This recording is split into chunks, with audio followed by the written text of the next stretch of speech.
Bengali audio story চ্যানেলে সকল শ্রোতা বন্ধুকে আমার অনেক স্বাগত। আজ আমি ঊনবিংশ শতকের শ্রেষ্ঠ ঔপন্যাসিক বঙ্কিমচন্দ্র চট্টোপাধ্যায়ের রজনী উপন্যাসের তৃতীয় খণ্ড পাঠ করে শোনাব। এর আগে আমি রজনী উপন্যাসের প্রথম ও দ্বিতীয় খণ্ডটি আপনাদের কাছে পাঠ করে শুনিয়েছিলাম। যে সমস্ত শ্রোতা বন্ধু এই দুটি খণ্ড শোনেননি তারা এই দুটি খণ্ড আমার প্লেলিস্টে গিয়ে একটু শুনে নিতে পারেন। শুরু করছি রজনী উপন্যাসের তৃতীয় খণ্ড। সতীন্দ্র বক্তা। এ ভার আমার প্রতি হইয়াছে। রজনীর জীবনচরিত্রের এ অংশ আমাকে লিখিতে হইবে, লিখিব। আমি রজনীর বিবাহের সকল উদ্যোগ করিয়াছিলাম। বিবাহের দিন প্রাতে শুনিলাম যে রজনী পলাইয়াছে, তাকে আর পাওয়া যায় না। তার অনেক অনুসন্ধান করিলাম, পাইলাম না। কেউ বলিল সে ভ্রষ্টা। আমি বিশ্বাস করিলাম না। আমি তাহাকে অনেকবার দেখিয়াছিলাম, শপথ করিতে পারি সে কখনো ভ্রষ্টা হইতে পারে না। তবে ইহা হইতে পারে যে সে কুমারী, কৌমার্যাবস্থাতেই কাহারও প্রণয়াসক্ত হইয়া বিবাহ শঙ্কায় গৃহত্যাগ করিয়াছে। কিন্তু ইহাতেও দুইটি আপত্তি। প্রথম, যে অন্ধ সে কি প্রকারে সাহস করিয়া আশ্রয় ত্যাগ করিয়া যাইবে। দ্বিতীয়ত, যে অন্ধ সে কি প্রণয়াসক্ত হইতে পারে? মনে করিলাম কদাচ না। কেউ হাসিও না। আমার মতো গণ্ডমূর্খ অনেক আছে। আমরা খান 2-3 বই পড়িয়া মনে করি জগতের চেতনাচেতনের গুড়াদপি গুঁড়ো তত্ত্ব সকলই নৌকদর্পণ করিয়া ফেলিয়াছি। যা আমাদের বুদ্ধিতে ধরে না তা বিশ্বাস করি না। ঈশ্বর মানি না, কেননা আমাদের ক্ষুদ্র বিচার শক্তিতে যে বৃহৎ তত্ত্বের মীমাংসা করিয়া উঠিতে পারি না। অন্ধের রূপোন্মাদ কি প্রকারে বুঝিব? সন্ধান করিতে করিতে জানিলাম যে যে রাত্রি হইতে রজনী অদৃশ্য হইয়াছে সেই রাত্রি হইতে হীরালালও অদৃশ্য হইয়াছে। সকলে বলিতে লাগিল হীরালালের সঙ্গে সে কুলত্যাগ করিয়া গিয়াছে।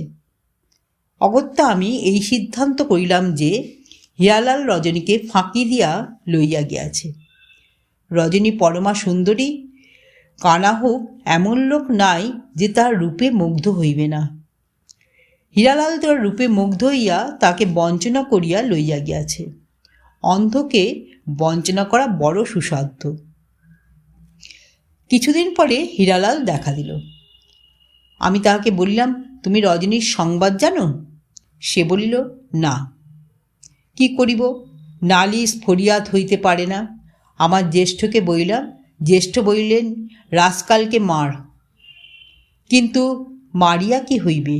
আমি সংবাদপত্রে বিজ্ঞাপন দিতে আরম্ভ করিলাম যে রজনীর সন্ধান দিবে তাকে অর্থ পুরস্কার দিব, ঘোষণা করিলাম। কিছু ফল ফলিল না। রজনী জন্মান্ধ, কিন্তু তাহার চক্ষু দেখিলে অন্ধ বলিয়া বোধ হয় না। চক্ষে দেখিতে কেমন, দোষ নাই। চক্ষু বৃহৎ, সুনীল, ভ্রমর কৃষ্ণ তারা বিশিষ্ট। অতি সুন্দর চক্ষু, কিন্তু কটাক্ষ নাই। চাক্ষুষ স্নায়ুর দোষে অন্ধ। স্নায়ুর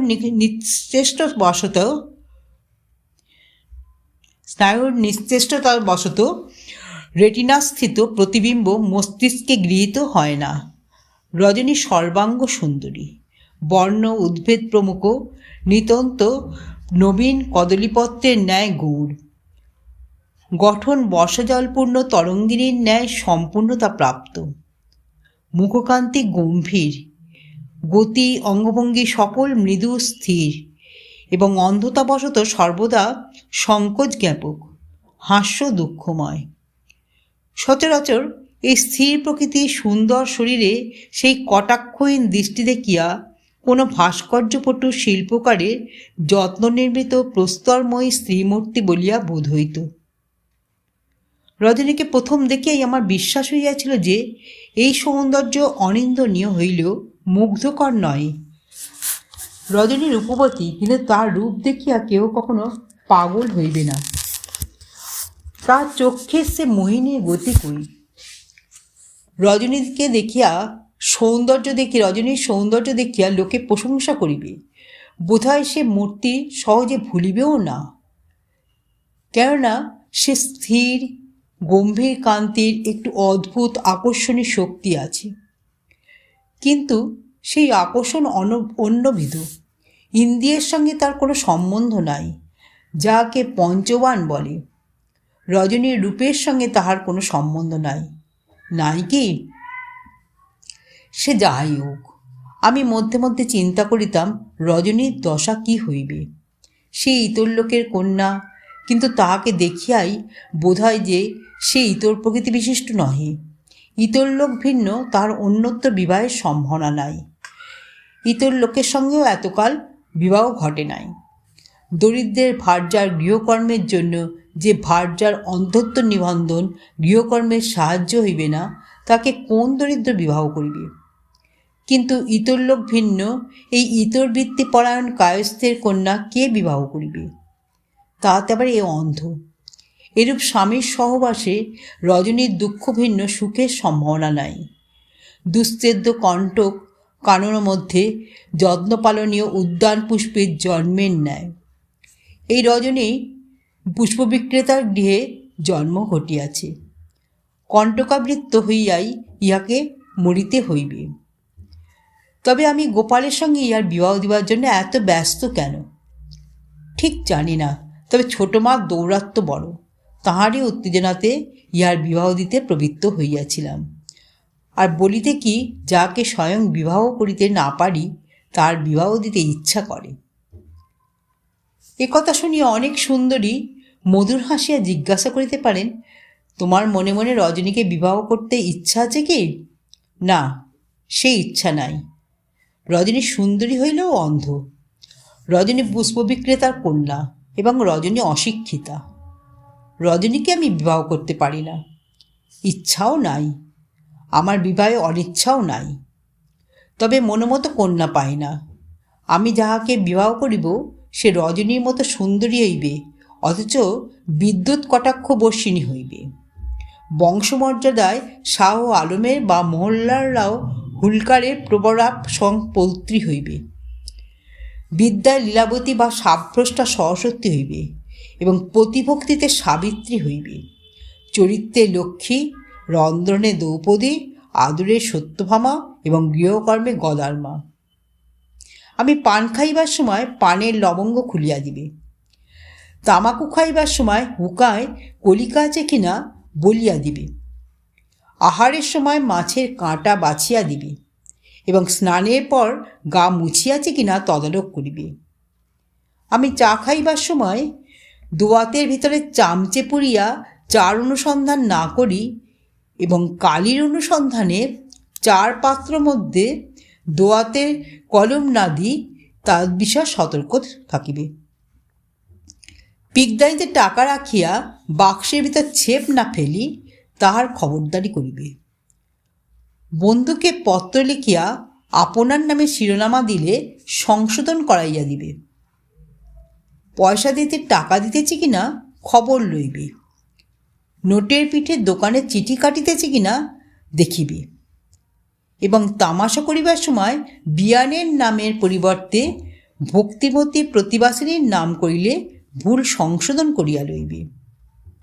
ঔষধ খাইতে ফুলল তৈল না খাই, চাকরানির নাম করিয়া ডাকিতে হৌসের সাহেবের মেমের নাম ধরি, এ সকল বিষয়ে সর্বদা সতর্ক থাকিবে। এমতো কন্যা পাই তবে বিবাহ করি। আপনারা যে ইনি ওকে টিপিয়ে হাসিতেছেন, আপনাদের মধ্যে যদি কেউ অবিবাহিতা এবং এই সকল গুণে গুণবতী থাকেন তবে বলুন, আমি পুরোহিত ডাকি। শেষে রাজচন্দ্র দাসের কাছে শুনিতে পাইলাম যে রজনীকে পাওয়া গিয়াছে, কিন্তু রাজচন্দ্র দাস এ বিষয়ে আমাদিগের সঙ্গে বড় চমৎকার ব্যবহার করিতে লাগিল। রজনীকে কোথায় পাওয়া গেল, কী প্রকারে পাওয়া গেল, তা কিছুই বলিল না। আমরা অনেক জিজ্ঞাসা করিলাম, কিছুতেই কোনো কথা বাহির করিতে পারিলাম না। সে কেনই বা গৃহত্যাগ করিয়া গিয়াছিল তাহাও জিজ্ঞাসাবাদ করিলাম, তাহাও বলিল না। তার স্ত্রীও ঐরূপ। ছোট মা সূচির ন্যায় লোকের মনের ভিতর প্রবেশ করেন, কিন্তু তাহার কাছ হইতে কোনো কথাই বাড়ি করিতে পারিলেন না। রজনী স্বয়ং আর আমাদের বাড়িতে আসিত না। কেন আসিত না তাহাও কিছু জানিতে পারিলাম না। শেষে রাজচন্দ্র ও তার স্ত্রী আমাদিকে বাড়ি আসা পরিত্যাগ করিল। ছোট মা কিছু দুঃখিত হইয়া তাহাদিগের অনুসন্ধানে লোক পাঠাইলেন। লোক ফিরিয়া আসিয়া বলিল যে উহারা সপরিবারে অন্যত্র উঠিয়া গিয়াছে, সাবেক বাড়িতে আর নাই। কোথায় গিয়েছে তাহারা কোনো ঠিকানা করিতে পারিলাম না। ইহার 1 মাস পরে একজন ভদ্রলোক আমার সঙ্গে সাক্ষাৎ করিতে আসিলেন। তিনি আসিয়াই আপনি আত্মপরিচয় দিলেন। আমার নিবাস কলিকাতায় নহে, আমার নাম অমরনাথ ঘোষ, আমার নিবাস শান্তিপুর। তখন আমি তাহার সঙ্গে কথোপকথনে যুক্ত হইলাম। কি জন্য তিনি আসিয়াছিলেন আমি তাহাকে হঠাৎ জিজ্ঞাসা করিতে পারিলাম না। তিনিও প্রথমে কিছু বলিলেন না। সুতরাং সামাজিক ও রাজকীয় বিষয় ঘটিত নানা কথাবার্তা হইতে লাগিল। দেখিলাম তিনি কথাবার্তায় অত্যন্ত বিচক্ষণ। তাঁর বুদ্ধি মার্জিত, শিক্ষা সম্পূর্ণ এবং চিন্তা বহুদূরগামিনী। কথাবার্তায় একটু অবসর পাইয়া তিনি আমার টেবিলের উপর স্থিত শেক্সপিয়র গ্যালারির পাতা উল্টাইতে লাগিলেন। ততক্ষণ আমি অমরনাথকে দেখিয়া লইতে লাগিলাম। অমরনাথ দেখিতে সুপুরুষ, গৌরবর্ণ, কিঞ্চিৎ খর্ব, স্থূলও নহে, শীর্ণও নহে, বড় বড় চক্ষু, কেশগুলি সূক্ষ্ম, কুঞ্চিত, যত্নরঞ্জিত। বেশভূষার পারিপাট্যের বাড়াবাড়ি নাই, কিন্তু পরিষ্কার পরিচ্ছন্ন বটে। তাহার কথা কইবার ভঙ্গি অতি মনোহর, কণ্ঠ অতি সুমধুর। দেখিয়া বুঝিলাম লোক অতি সুচতুর। শেক্সপিয়র গ্যালারির পাতা উল্টানো শেষ হইলে অমরনাথ নিজ প্রয়োজনের কথা কিছু না বলিয়া ওই পুস্তকস্থিত চিত্র সকলের সমালোচনা আরম্ভ করিলেন। আমাকে বুঝাইয়া দিলেন যে যাহা বাক্য এবং কার্য দ্বারা চিত্রিত হইয়াছে তাহা চিত্রফলকে চিত্রিত করিতে চেষ্টা পাওয়া ধৃষ্টতার কাজ। সে চিত্র কখনোই সম্পূর্ণ হইতে পারে না এবং এই সকল চিত্র সম্পূর্ণ নয়। ডেসডিমোনার চিত্র দেখিয়া বলি কহিলেন, আপনি চিত্তে ধৈর্য, মাধুর্য, নম্রতা পাইতেছেন, কিন্তু ধৈর্যের সহিত সে সাহস কই? নম্রতার সঙ্গে সে সতীত্বের অহংকার কই? জুলিয়েটের মূর্তি দেখাইয়া কহিলেন, এ নবযুবতীর মূর্তি বটে, কিন্তু ইহাতে জুলিয়েটের নবযৌবনের অদমনীয় চাঞ্চল্য কই? অমরনাথ এরূপ কত বলিতে লাগিলেন। শেক্সপিয়রের নায়িকাদের হইতে শকুন্তলা, সীতা, কাদম্বরী, বাসবদত্তা, রুক্মিণী, সত্যভামা প্রভৃতি আসিয়া পড়িল। অমরনাথ একে একে তাহাদিকে চরিত্রে বিশ্লেষ করিলেন। প্রাচীন সাহিত্যের কথায় ক্রমে প্রাচীন ইতিহাসের কথা আসিয়া পড়িল। তৎপ্রসঙ্গে তাসিতস, প্লুটার্ক, থুকিদিদিস প্রভৃতির অপূর্ব সমালোচনার অবতারণা হইল। প্রাচীন নীতিবিদ লেখকদিগের মত লইয়া অমরনাথ কোমতের তৈকালিক উন্নতি সম্বন্ধীয় মতের সমর্থন করিলেন। কোমত হইতে তার সমালোচক মিল ও হক্সলির কথা আসিল। হক্সলি হইতে ওয়েন ও ডারউইন, ডারউইন হইতে বুকনেয়ার, শোপেনহায়ার প্রভৃতির সমালোচনা আসিল। অমরনাথ অপূর্ব পাণ্ডিত্যস্বত অর্থাৎ আমার কর্ণরন্ধ্রে প্রেরণ করিতে লাগিলেন। আমি মুগ্ধ হইয়া আসল কথা ভুলিয়া গেলাম। বেলা গেল দেখিয়া অমরনাথ বলিলেন, মহারাজকে আর বিরক্ত করিব না। যে জন্য আসিয়াছিলাম তা এখনো বলা হয় নাই। রাজচন্দ্র দাস যে আপনাদিগের ফুল বেচিত, তাহার একটি কন্যা আছে। আমি বললাম, আছে বোধহয়। অমরনাথ ঈষৎ হাসিয়া বলিলেন, বোধহয় নয়, সে আছে। আমি তাহাকে বিবাহ করিব, স্থির করিয়াছি। আমি অবাক হইলাম। অমরনাথ বলিতে লাগিলেন, আমি রাজচন্দ্রের নিকটে একথা বলিতেই গিয়াছিলাম। তাহাকে বলা হইয়াছে, এখানে আপনাদিগের সঙ্গে একটা কথা আছে। যে কথা বলিব তাহা মহাশয়ের পিতার কাছে বলাই আমার উচিত, কেননা তিনি কর্তা। কিন্তু আমি যাহা বলিব তাহাতে আপনাদিকে রাগ করিবার কথা। আপনি সর্বাপেক্ষা স্থির স্বভাব এবং ধর্মজ্ঞ, এজন্য আপনাকেই বলিতেছি। আমি বললাম, কি কথা মহাশয়? অমর, রজনীর কিছু বিষয় আছে। আমি, সে কি? সে যে রাজচন্দ্রের কন্যা। অমর, রাজচন্দ্রের পালিত কন্যা মাত্র। আমি, তবে সে কাহার কন্যা? কোথায় বিষয় পাইল? এ কথা আমরা এতদিন শুনিলাম না কেন? অমর, আপনারা যে সম্পত্তি ভোগ করিতেছেন ইহাই রজনীর। রজনী মনোহর দাসের ভ্রাতুষ্কন্যা। একবার প্রথমে চমকিয়া উঠিলাম, তারপর বুঝিলাম যে কোনো জালসাজ জুয়াচোরের হাতে পড়িয়াছি। প্রকাশ্যে উচ্চহাস্য করিয়া বলিলাম, মহাশয়কে নিষ্কর্মা লোক বলিয়া বোধ হইতেছে। আমার অনেক কর্ম আছে, এখানে আপনার সঙ্গে রহস্যের আমার অবসর নাই। আপনি গৃহে গমন করুন। অমরনাথ বলিল, তবে উকিলের মুখে সংবাদ শুনিবেন। এদিকে বিষ্ণুরামবাবু সংবাদ পাঠাইয়া দিলেন যে মনোহর দাসের উত্তরাধিকারী উপস্থিত হইয়াছে, বিষয় ছাড়িয়া দিতে হইবে। অমরনাথ, তবে জুয়াচোর জালসাজ নহে? কে উত্তরাধিকারী? তা বিষ্ণুরামবাবু প্রথমে কিছু বলেন নাই, কিন্তু অমরনাথের কথা স্মরণ হইল। বুঝি রজনী উত্তরাধিকারিণী।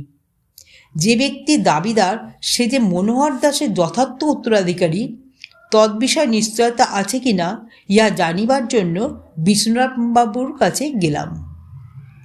আমি বলিলাম, মহাশয় পূর্বে বলিয়াছিলেন যে মনোহর দাস সপরিবারে জলে ডুবিয়া মরিয়াছে, তাহার প্রমাণও আছে। তবে আবার তাহার ওয়ারিস আসিল কোথা হইতে? বিষ্ণুরামবাবু বলিলেন, হরেকৃষ্ণ দাস নামে তাহার এক ভাই ছিল, জানেন বোধহয়? আমি, তা তো জানি, কিন্তু সেও তো মরিয়াছে। বিষ্ণু, বটে, কিন্তু মনোহরের পর মরিয়াছে, সুতরাং সে বিষয়ের অধিকারী হইয়া মরিয়াছে। আমি, তা হোক, কিন্তু হরেকৃষ্ণের তো এক্ষণে কেহ নাই। বিষ্ণু, পূর্বে তাহাই মনে করিয়া আপনাদিগকে বিষয় ছাড়িয়া দিয়াছিলাম, কিন্তু এক্ষণে জানিতেছি যে তাহার এক কন্যা আছে। আমি, তবে এতদিন সে কন্যার কোনো প্রসঙ্গ উত্থাপিত হয় নাই কেন? বিষ্ণু, হরেকৃষ্ণের স্ত্রী তার পূর্বে মরে। স্ত্রীর মৃত্যুর পরে শিশুকন্যাকে পালন করিতে অক্ষম হইয়া হরেকৃষ্ণ কন্যাটিকে তার শ্যালীকে দান করেন। তার শ্যালী ওই কন্যাটিকে আত্মকন্যাবৎ প্রতিপালন করে এবং আপনার বলিয়া পরিচয় দেয়। হরেকৃষ্ণের মৃত্যুর পর তার সম্পত্তি লাওয়ারেস বলিয়া ম্যাজিস্ট্রেট সাহেব কর্তৃক গৃহীত হওয়ার প্রমাণ পাইয়া আমি হরেকৃষ্ণকে লাওয়ারেস মনে করিয়াছিলাম, কিন্তু এক্ষণে হরেকৃষ্ণের একজন প্রতিবাসী আমার নিকট উপস্থিত হইয়া তাহার কন্যার কথা প্রকাশ করিয়াছে। আমি তাহার প্রদত্ত সন্ধানে অনুসরণ করিয়া জানিয়াছি যে তাহার কন্যা আছে বটে। আমি বলিলাম, যে হয় একটা মেয়ে ধরিয়া হরেকৃষ্ণ দাসের কন্যা বলিয়া ধূর্ত লোক উপস্থিত করিতে পারে, কিন্তু সে যে যথার্থ হরেকৃষ্ণ দাসের কন্যা তাহা কিছু প্রমাণ আছে কি? আছে বলিয়া বিষ্ণুরামবাবু আমাকে একটা কাগজ দেখিতে দিলেন। বলিলেন, এ বিষয়ে যে যে প্রমাণ সংগৃহীত হইয়াছে তাহা উহাতে ইয়াদাস্ত করিয়া রাখিয়াছি। আমি ওই কাগজ লইয়া পড়িতে লাগিলাম।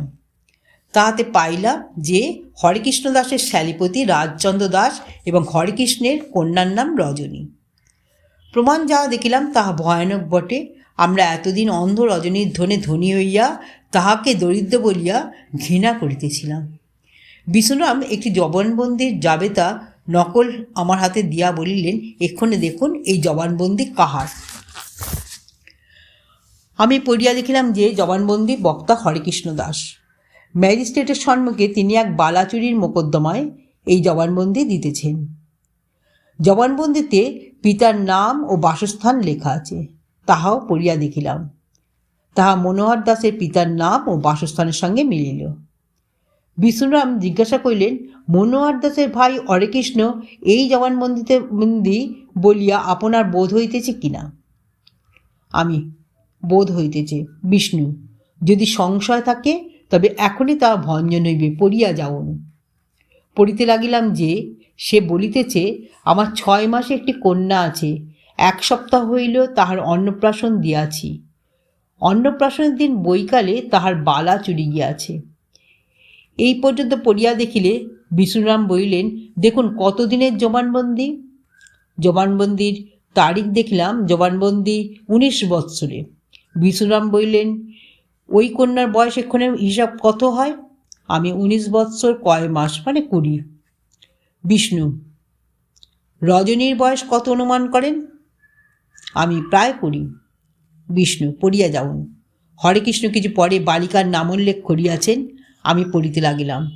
দেখিলাম সে একস্থানে হরে কৃষ্ণ পুনঃপ্রাপ্ত বালা দেখিয়া বলিতেছেন, এই বালা আমার কন্যা রজনীর বালা বটে। আর বড় সংশয়ের কথা রইল না, তথাপি পড়িতে লাগিলাম। প্রতিবাদী মোক্তার হরে কৃষ্ণকে জিজ্ঞাসা করিতেছেন, তুমি দরিদ্র লোক, তোমার কন্যাকে সোনার বালা দিলে কী প্রকারে? হরে কৃষ্ণ উত্তর দিতেছে, আমি গরিব, কিন্তু আমার ভাই মনোহর দাস 10 টাকা উপার্জন করেন। তিনি আমার মেয়েকে সোনার গহনাগুলি দিয়েছেন। তবে যে এই হরেকৃষ্ণ দাস আমাদিকে মনোহর দাসের ভাই, তদ্বিষয়ে আর সংশয়ের স্থান রহিল না। পরে মোক্তার আবার জিজ্ঞাসা করিতেছেন, তোমার ভাই তোমার পরিবারের বা তোমার আর কাহাকে কখনো অলঙ্কার দিয়াছে? উত্তর, না। পুনশ্চ প্রশ্ন, সংসার খরচ দেয়? উত্তর, না। প্রশ্ন, তবে তোমার কন্যাকে অন্নপ্রাশনে সোনার গহনা দিবার কারণ কি? উত্তর, আমার এই মেয়েটি জন্মান্ধ, সেজন্য আমার স্ত্রী সর্বদা কাঁদিয়া থাকে।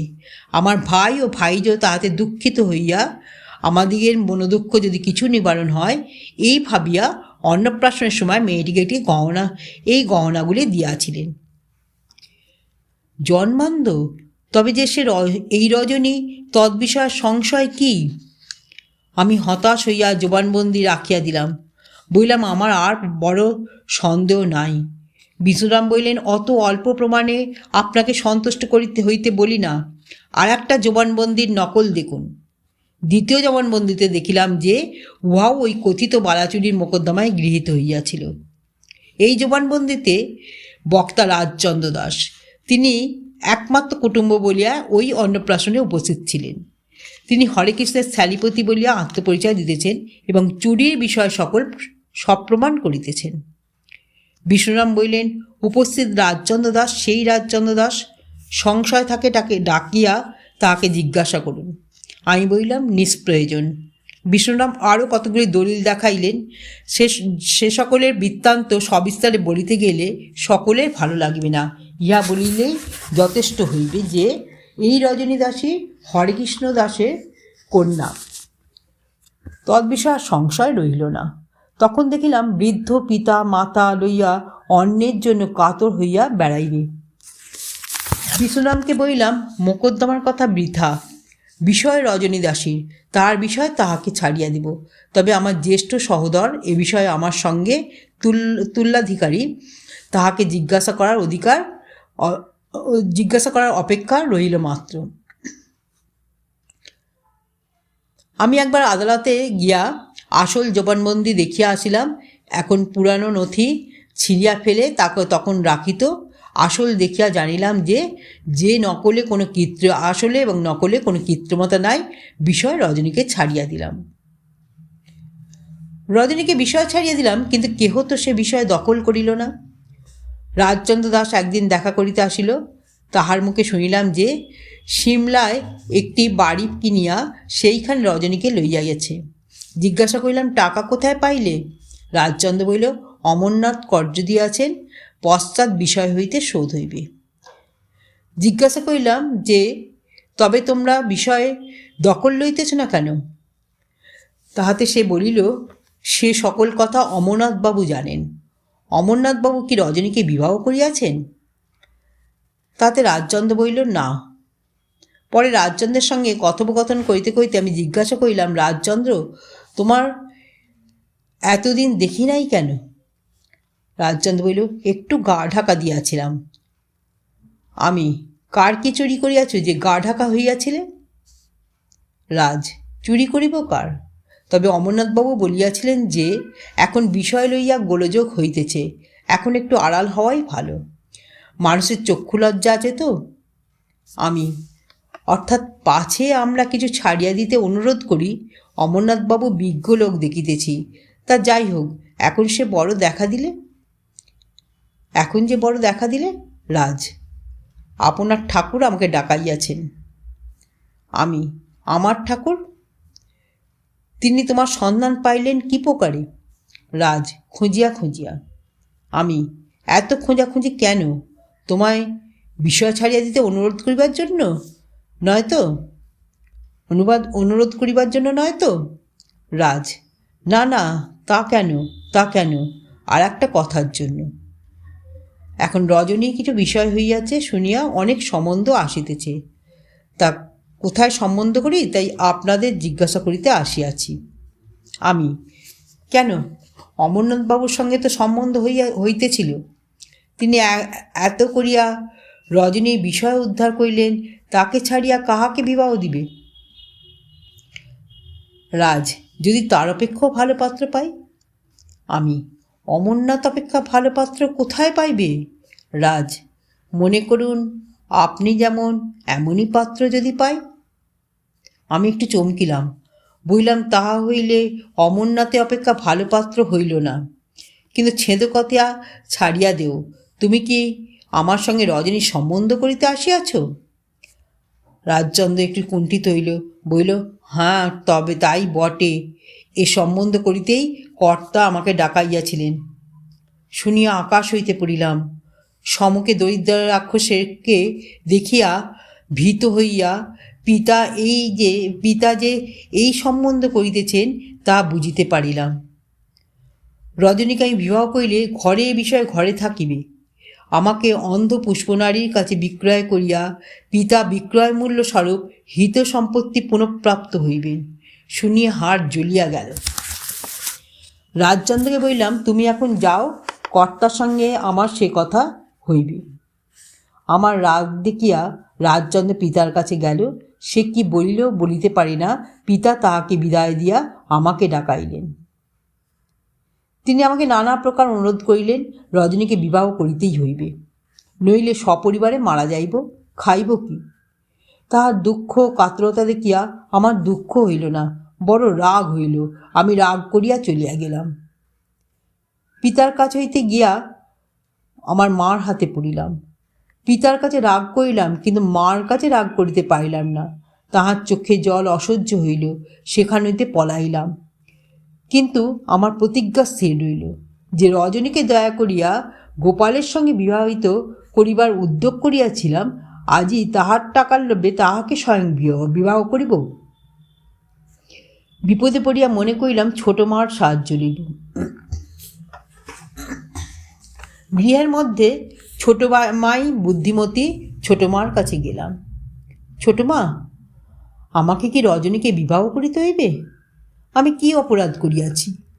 ছোট মা চুপ করিয়া রহিলেন। আমি, তুমিও কি ওই পরামর্শে? ছোট মা, বাছা, রজনী তো সৎকায়স্থের মেয়ে। আমি, হইলই বা। ছোট মা, আমি জানি সে সচ্চরিত্রা। আমি, তাহাও স্বীকার করি। ছোট মা, সে পরম সুন্দরী। আমি, পদ্মচক্ষু। ছোট মা, বাবা যে পদ্মচক্ষুই খোঁজো, তবে তোমার আর একটা বিবাহ করিতে কতক্ষণ? আমি, সে কি মা, রজনীর টাকার জন্য রজনীকে বিবাহ করিয়া তার বিষয় লইয়া তারপর তাকে ঠেলিয়া ফেলিয়া দিয়া আর একজনকে বিবাহ করা কেমন কাজটা হইবে? ছোট মা, ঠেলিয়া ফেলিবে কেন? তোমার বড় মা কি ঠেলা আছেন? একথার উত্তরে ছোট মার কাছে করিতে পারা যায় না। তিনি আমার পিতার দ্বিতীয় পক্ষের বনিতা। বহু বিবাহের দোষের কথা তাহার সাক্ষাৎ কী প্রকারে বলিব? সে কথা না বলিয়া বলিলাম, আমি এই বিবাহ করিব না, তুমি আমায় রক্ষা করো, তুমি সব পারো। ছোট মা, আমি না বুঝি এমন নহে, কিন্তু বিবাহ না করিলে আমরা সপরিবারে অন্যভাবে মারা যাবইব। আমি সকল কষ্ট সহ্য করতে পারি, কিন্তু তোমাদিগের অন্য কষ্ট আমি চক্ষে দেখিতে পারিব না। আমার সহস্র বৎসর পরমায়ু হোক, তোমার সহস্র বৎসর পরমায়ু হোক, তুমি ইহাতে অমত করিও না। আমি, টাকাই কি এত বড়? ছোট মা, আমার কাছে নহে, কিন্তু যাহারা তোমার আমার সর্বস্ব তাহাদের কাছে বটে। সুতরাং তোমার আমার কাছেও বটে। দেখো, তোমার জন্য আমরা 3 জনে প্রাণ দিতেও পারি। তুমি আমাদিগের জন্য একটি অন্ধকন্যা বিবাহ করিতে পারিবে না? বিচারে ছোট মার কাছে হারিলাম। হারিলে রাগ বাড়ে, আমার রাগ বাড়িল। আর মনে মনে বিশ্বাস ছিল যে টাকার জন্য রজনীকে বিবাহ করা বড় অন্যায়। অতএব আমি দম্ভ করিয়া বলিলাম, তোমরা যাহাই বলো না কেন, আমি এ বিবাহ করিব না। ছোট মা দম্ভ করিয়া বলিলেন, তুমিও যাই বলো না কেন, আমি যদি কায়েতের মেয়ে হই তবে তোমার এ বিবাহ দেবই। আমি হাসিয়া বলিলাম, তবে বোধহয় তুমি গোয়ালার মেয়ে, আমার এই বিবাহ দিতে পারিবে না। ছোট মা বললেন, না বাবা, আমি কায়েতের মেয়ে। ছোট মা বড় দুষ্টু, অনেক আমাকেই বাবা বলিয়া গালি ফিরাইয়া দিলেন।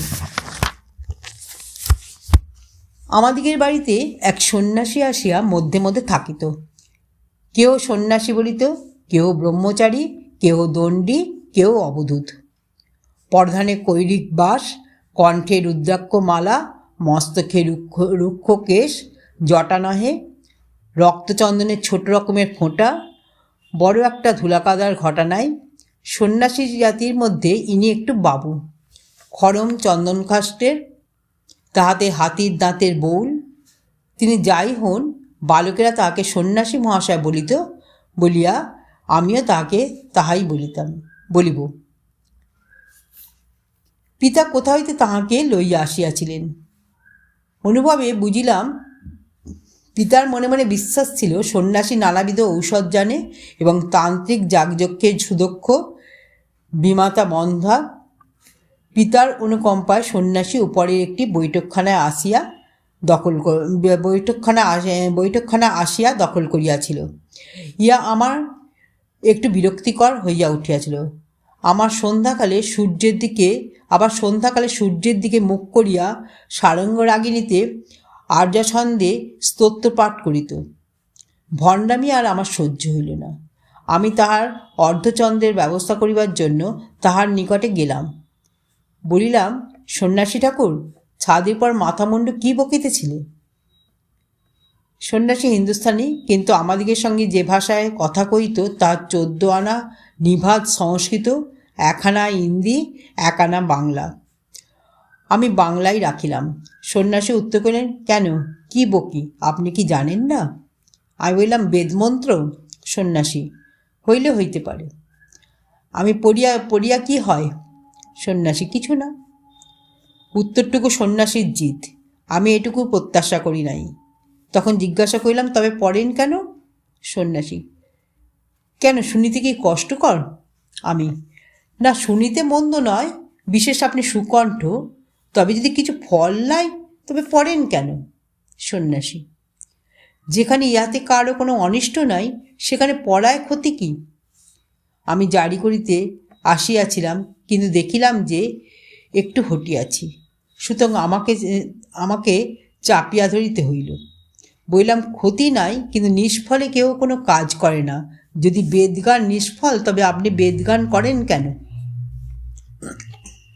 সন্ন্যাসী, আপনিও তো পণ্ডিত, আপনিই বলুন দেখি, বৃক্ষের পর কোকিল গান করে কেন? ফাঁপড়ে পড়িলাম। ইহার 2টি উত্তর আছে। 1, ইহাতেই কোকিলের সুখ। 2, স্ত্রী কোকিলকে মোহিত করিবার জন্য। কোনটি বলি? প্রথমটি আগে বইলাম, গাইয়াই কোকিলের সুখ। সন্ন্যাসী, গাইয়াই আমার সুখ। আমি, তবে টপ্পা, খিয়াল প্রভৃতি থাকিতে বেদগান করেন কেন? সন্ন্যাসী, কোন কথাগুলি সুখকর? সামান্য গণিকাগণের কদর্য চরিত্রের গুণগান সুখকর, না দেবতাদিগের অসীম মহিমাগান সুখকর? হারিয়া 2য় উত্তরে গেলাম। বইলাম, কোকিল গায় কোকিলপত্নীকে মোহিত করিবার জন্য। মোহনার্থে যে শারীরিক স্ফূর্তি, তাহাতে জীবের সুখ। কণ্ঠস্বরের স্ফূর্তি সেই শারীরিক স্ফূর্তির অন্তর্গত। আপনি কাহাকে মুগ্ধ করিতে চাহেন? সন্ন্যাসী হাসিয়া বললেন, আপনার মনকে। মন আত্মার অনুরাগী নহে, আত্মার হিতকারী নহে। তাহাকে বশীভূত করিবার জন্য গাই। আমি আপনার দার্শনিক মন এবং আত্মা পৃথক করিয়া মানেন, কিন্তু মন একটি পৃথক, আত্মা একটি পৃথক পদার্থ ইয়া মানিতে পারি না। মনেরই ক্রিয়া দেখিতে পাই। ইচ্ছা প্রবৃত্তাদি আমার মনে, সুখ আমার মনে, দুঃখ আমার মনে। তবে আবার মনের অতিরিক্ত আত্মা কেন মানিব? যার ক্রিয়া দেখি তাহাকেই মানিব, যার কোনো চিহ্ন দেখি না তাহাকে মানিব কেন? সন্ন্যাসী: তবে বলো না কেন মন ও শরীর এক? শরীর ও মনের প্রভেদ কেন মানিব? যে কিছু কার্য করিতেছ সকলই শরীরের কার্য, কোনটি মনের কার্য? আমি: চিন্তা প্রবৃত্তি ভোগাদি। সন্ন্যাসী: কিসে জানিলে যে সে সকল শারীরিক ক্রিয়া নয়? আমি: তাহাও সত্য বটে, মন শরীরের ক্রিয়া মাত্র। সন্ন্যাসী: ভালো ভালো, তবে আরেকটু এসো, বলো না কেন যে শরীরও পঞ্চভূতের ক্রিয়া মাত্র? শুনিয়াছি তোমরা পঞ্চভূত মানো না, তোমরা বহুভূতবাদী। তাই হোক, বলো না কেন যে ক্ষিত্তাদি বা অন্য ভূতগণ শরীর রূপ ধারণ করিয়া সকলই করিতেছে। এই যে তুমি আমার সঙ্গে কথা কইতেছ, আমি বলি যে কেবল ক্ষিত্তাদি আমার সম্মুখে দাঁড়াইয়া শব্দ করিতেছে, শচীন্দ্রনাথ নহে। মন ও শরীরাদির কল্পনার প্রয়োজন কি? ক্ষিত্তাদি ভিন্ন শচীন্দ্রনাথের অস্তিত্ব মানে না। হারিয়া ভক্তিভাবে সন্ন্যাসীকে প্রণাম করিয়া উঠিয়া গেলাম, কিন্তু সেই অবধি সন্ন্যাসীর সঙ্গে একটু সম্প্রীতি হইল।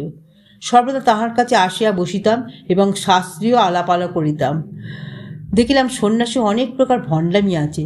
সন্ন্যাসী ঔষধবিদ্যায়, সন্ন্যাসী হাত দেখিয়া গনিয়া ভবিষ্যৎ বলে, সন্ন্যাসী বাঘ হোমাদিও মধ্যে মধ্যে করিয়া থাকে, নল চালে চোর বলিয়া দেয়, আরও কত ভণ্ডামি করে। একদিন আমার অসহ্য হইয়া উঠিল। একদিন আমি তাকে বললাম, আপনি মহামহোপাধ্যায় পণ্ডিত, আপনার এ সকল ভণ্ডামি কেন? সন্ন্যাসী: কোনটা ভণ্ডামি? আমি: নল চালা, হাত গোনা প্রভৃতি। সন্ন্যাসী: কতকগুলো অনিশ্চিত বটে, কিন্তু তথাপি কর্তব্য। আমি: যা অনিশ্চিত জানিতেছেন তদ্দ্বারা লোককে প্রতারণা কেন করেন? সন্ন্যাসী: তোমরা মরা কাটো কেন? আমি: শিক্ষার্থ। সন্ন্যাসী: যারা শিক্ষিত তাহারা কাটে কেন? আমি: তত্ত্বানুসন্ধানের জন্য। সন্ন্যাসী: আমরাও তত্ত্বানুসন্ধানের জন্য এ সকল করিয়া থাকি। শুনিয়াছি বিলাতি পণ্ডিতের মধ্যে অনেকে বলেন, লোকের মাথার গঠন দেখিয়া তার চরিত্রের কথা বলা যায়। যদি মাথার গঠনে চরিত্র বলা যায়, তবে হাতের রেখা দেখিয়াই বা কেন না বলা যাইবে? ইহা মানে যে হাতের লেখা দেখিয়া কেউ এ পর্যন্ত ঠিক বলিতে পারে নাই।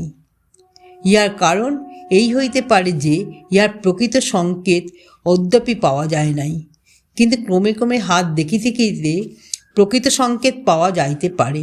এই জন্য হাত পাইলেই দেখি। আমি: নল চালা। সন্ন্যাসী: তোমরা লৌহের তারে পৃথিবীময় লিপি চালাইতে পারো, আর কি নলটি চালাইতে পারি না? আমরা কি নলটি চালাইতে পারি না? তোমাদের একটি ভ্রম আছে, তোমরা মনে করো যে যা ইংরেজরা জানে তাহাই সত্য, যা ইংরেজ জানে না তাহা অসত্য, তাহা মনুষ্য জ্ঞানের অতীত, তাহা অসাধ্য। বস্তুত তাহা নহে। জ্ঞান অনন্ত। কিছু তুমি জানো, কিছু আমি জানি, কিছু অন্যে জানে, কিন্তু কেহই বলিতে পারে না যে আমি সব জানি। আর কেহ আমার জ্ঞানের অতিরিক্ত কিছু জানে না। কিছু ইংরেজ জানে, কিছু আমাদের পূর্বপুরুষেরা জানিতেন।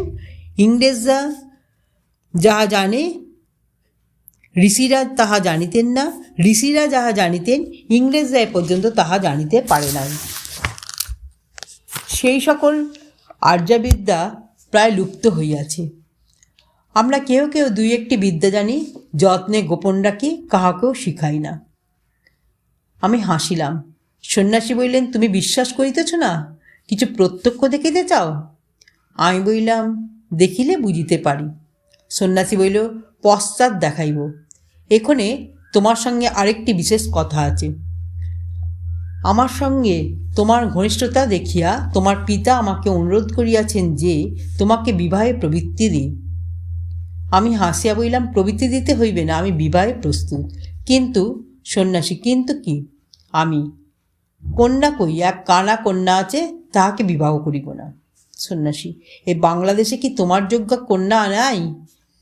আমি, হাজার হাজার আছে, কিছু বাছিয়া লইব, কিন্তু বাছিয়া লইব কি প্রকারে? এই শত সহস্র কন্যার মধ্যে কে আমাকে চিরকাল ভালোবাসিবে তাহা কি প্রকারে বুঝিব? সন্ন্যাসী, আমার একটি বিদ্যা আছে। যদি পৃথিবীতে এমতো কেহ থাকে যে তোমাকে মর্মান্তিক ভালোবাসে, তবে তাকে স্বপ্নে দেখাইতে পারি। কিন্তু যে তোমাকে এখন ভালোবাসে না, ভবিষ্যতে বাসিতে পারে, তা আমার বিদ্যার অতীত। আমি, এ বিদ্যা বড় আবশ্যক বিদ্যা নয়। যে যাহাকে ভালোবাসে সে তাহাকে প্রায় প্রণয়শালী করিয়া জানে। সন্ন্যাসী, কে বলিল? অজ্ঞাত প্রণয়ী পৃথিবীতে অধিক। তোমাকে কেউ ভালোবাসে, তুমি কি তাহাকে ভালো জানো? আমি, আত্মীয় স্বজন ভিন্ন কেউ যে আমাকে বিশেষ ভালোবাসে এমতো জানি না। সন্ন্যাসী, তুমি আমাদের বিদ্যা কিছু প্রত্যক্ষ করিতে চাহিয়াছিলে, আজ এটির প্রত্যক্ষ করো। আমি, ক্ষতি কি? সন্ন্যাসী, তবে শয়নকালে আমাকে শয্যাগৃহে ডাকিও। আমার শয্যাগৃহে বই বাটিতে আমি শয়নকালে সন্ন্যাসীকে ডাকাইলাম। সন্ন্যাসী আসিয়া আমাকে শয়ন করিতে বলিলেন। আমি শয়ন করিলে তিনি বলিলেন, যতক্ষণ আমি এখানে থাকিব চক্ষু চাহিও না, আমি গেলে যদি জাগ্রত থাকো চাহিও। সুতরাং আমি চক্ষু মুদিয়া রইলাম। সন্ন্যাসী কি কৌশল কইল কিছুই জানিতে পারিলাম না। সন্ন্যাসী যাইবার পূর্বেই আমি নিদ্রাভিভূত হইলাম। সন্ন্যাসী বলিয়াছিল, পৃথিবীর মধ্যে যে নায়িকা আমাকে মর্মান্তিক ভালোবাসে, অদ্য তাহাকেই আমি স্বপ্নে দেখিব। স্বপ্ন দেখিলাম বটে, কল কল গঙ্গা প্রবাহ মধ্যে সৈকত ভূমি, তাহার প্রান্তভাগে অর্ধ জলমগ্না কে? রজনী। পরদিন প্রভাতে সন্ন্যাসী জিজ্ঞাসা করিলেন, কাকে স্বপ্নে দেখিয়াছিলে? আমি, কানা কুলআলী। আমি, জন্মান্ধ। সন্ন্যাসী, কানা? আমি, জন্মান্ধ। সন্ন্যাসী, আশ্চর্য! কি যেই হোক, তার অধিক পৃথিবীতে আর কেহ তোমাকে ভালোবাসে না। আমি নীরব হইয়া রইলাম।